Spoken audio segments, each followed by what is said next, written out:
ইচ্ছেদানা চ্যানেলে সকলকে স্বাগত জানিয়ে শুরু করছি আজকের গল্প পাঠ। আজ শোনাব প্রখ্যাত সাহিত্যিক বনফুলের লেখা ছোট গল্প নির্বাকের দুঃখ। গল্প পাঠ এবং চরিত্র চিত্রণে আমি মৌসুমী। রাগের আসল হেতুটা অবশ্য অন্য ছিল। নরেন বেশি রোজগার করে, মোটর কার কিনেছে, তার বউ বেশি সুন্দরী, বড়লোকের মেয়ে, পণে অলঙ্কারে আসবাবে প্রায় ১,০২৫ টাকা এনেছে বাপের বাড়ি থেকে। এর প্রত্যেকটি অদৃশ্য কণ্টকরূপে বিঁধছিল হরেনের বুকে। কিন্তু বিঁধলে কি হবে? এর কোনোটার বিরুদ্ধে প্রতিবাদ করে তো ফল হবে না। অনেকদিন আগেই বাড়িঘর বিষয় সম্পত্তি ভাগাভাগি হয়ে গেছে। নরেন তার ভাগের একতলা ঘরটার উপর্যুপরি দুটো ঘর তুলে ৩ তলা করেছে সেটাকে। ফলে হরেনের ভাগের উঠোনটা অন্ধকার হয়ে গেছে। নরেনের বউ তেতলার ঘরে বসে গাঁক গাঁক করে রেডিও বাজায়। হরেনের স্ত্রী ক্ষেমংকরীর বুক জ্বলে তাতে। রাগের আসল কারণ এই সব। কিন্তু এসব কথা তো আদালতে গিয়ে বলা যায় না। তাই মোকদ্দমাটা বাঁধল একটা কাঁঠাল গাছ নিয়ে। কাঁঠাল গাছটা নরেনের ভাগে পড়েছিল। তারপরে পাঁচিল এবং ঠিক পাঁচিলের ওপারে হরেনের একটা ঘর। সেই ঘরের জানলায় কাঁঠাল গাছের একটা ডাল গিয়ে পড়েছিল। ডালটা যেন বলতে চাইছিল, ও হরেন, কেন ২ ভাইয়ে ঝগড়া করছো তোমরা? কেন মন গুমড়ে আছো?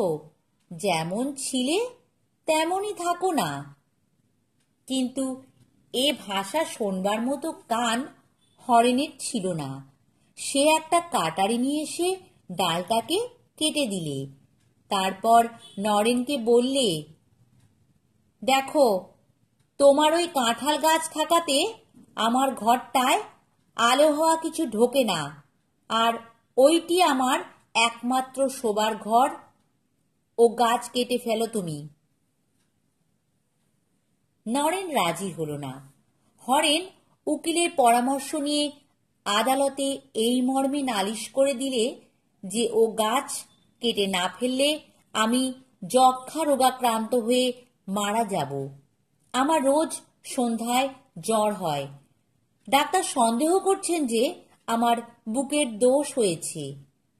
তিনি যেসব দামি ওষুধের ব্যবস্থা করেছেন তা কেনবার সামর্থ্য নেই আমার। ভগবানের দান আলো হওয়াটুকু যাতে আমি নির্বিঘ্নে পাই, তার জন্যে আমি প্রার্থনা করছি ওই কাঁঠাল গাছটি কেটে ফেলবার হুকুম যেন আদালত দেন। গাছের যা ন্যায্য মূল্য তা আমি দেব। বলা বাহুল্য, হরেনের যক্ষা হয়নি, হয়েছিল রাগ। কিন্তু উকিলের পরামর্শ অনুসারে এবং ডাক্তারের সার্টিফিকেটের জোরে নিজেকে সে যক্ষাগ্রস্ত বলে প্রমাণ করবার জন্য ব্যস্ত হয়ে পড়ল। কারণ উকিল বললেন তা না করলে ওই কাঁঠাল গাছ সরানো যাবে না। আদালতে উকিল যক্ষা সম্বন্ধে মর্মস্পর্শী বক্তৃতা করে মহামান্য বিচারকের কাছে সুবিচার প্রার্থনা করতে লাগলেন। পাড়ার লোকেরা কেউ হরেনের কেউ নরেনের পক্ষ অবলম্বন করে গুজগুজ ফুসফুস শুরু করলেন। তাদের সময় বেশ কাটতে লাগল। আদালতেও ধাওয়া করতে লাগলেন কেউ কেউ টাটকা খবর সংগ্রহ করবার জন্যে। যারা নিরপেক্ষ রইলেন তারা বললেন, ভাই ভাই ঝগড়া, কি ট্র্যাজেডি!